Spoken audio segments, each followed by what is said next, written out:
Bledsoe was arrested.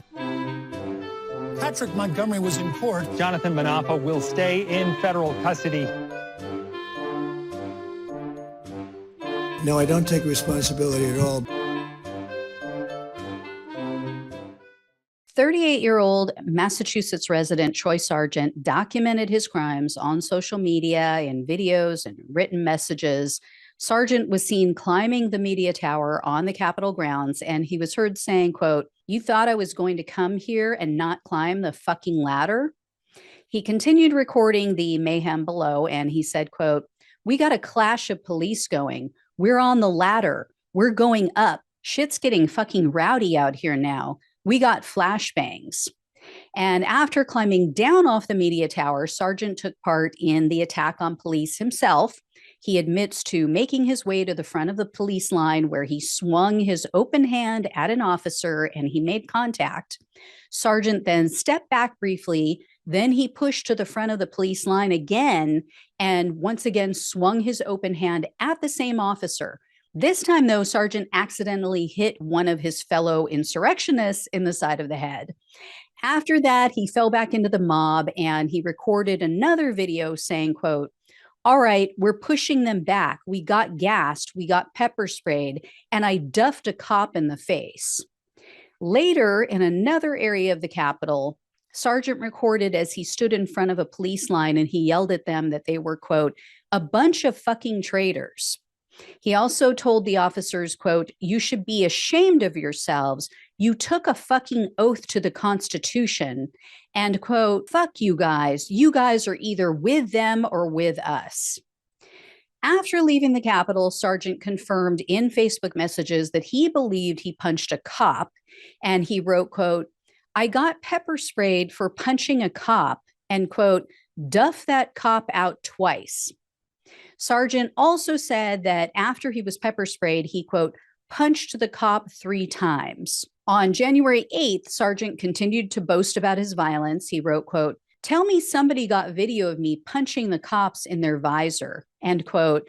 "I got 2 hits in on the same rookie cop, and then he maced me." He added, quote, "Every time came in his visor was all full of, I knew couldn't see shit, so I just jumped out from behind somebody, punched him as hard as I could." So Sargent was arrested on March 9th of 2021, and in a superseding indictment, he was charged with civil disorder, assaulting officers, entering restricted grounds, disorderly conduct on restricted grounds, and 2 counts of physical violence. Following his arrest, the prosecutor says that Sargent made statements to the FBI that were, quote, "filled with untruths, minimizing statements and sarcasm." He told them that he had no idea that Congress was meeting at the Capitol that day. He thought they were meeting at the Supreme Court. Sargent also tried to sell the idea that people were just standing around. They were being completely peaceful. So he didn't understand why the police were using tear gas and pepper spray. In addition, he claimed that he only yelled at police because they sprayed his then pregnant girlfriend, and he denied getting physical with the officers. And when he was shown video of his violent actions, Sargent told the agent, quote, "You can extrapolate it and perceive it however you want. I can perceive it as me swatting away a mosquito if you want." His poor kid is just doomed. Anyway, Sargent went on to say, quote, "I really honestly just wish I never went. Not because of this. I wish I never went the day after, when I woke up the next morning in the hotel and wished I never went." That must be why he was bragging to all of his friends about punching officers after. But then there was a major plot twist. Sargent pleaded guilty to all 6 counts in June of 2022. So based on the most serious of the charges, the assault charge, Sargent was looking at up to 8 years in prison, 3 years of probation, and $250,000 in fines. However, as typical, the prosecutor requested only 27 months in prison, 3 years of probation, $2,000 in restitution, and a $285 special assessment.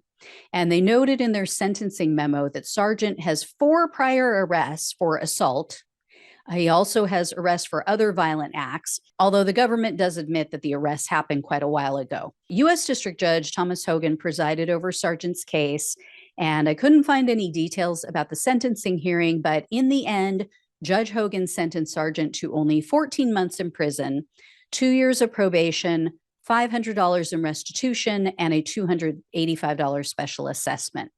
And by the way, Sargent has been in jail since October of this year, 2022, for repeatedly violating his release conditions.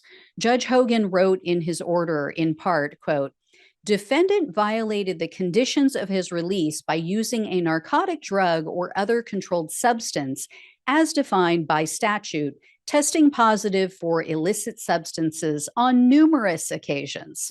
So based on the seriousness of these crimes, the fact that this guy has a history of violence and his obvious refusal to follow the rules, this sentence is way too low. And who takes their pregnant girlfriend to a riot? It is truly terrifying to know that these people now have a baby. They will now have control of, be taken care of, so to speak, a child. That is terrifying. Anyway, guys, when and if I hear more, I will let you know. Thanks so much for watching and listening. Please like, share, and subscribe. Please donate. Love you all. Take care. I'll talk with you soon.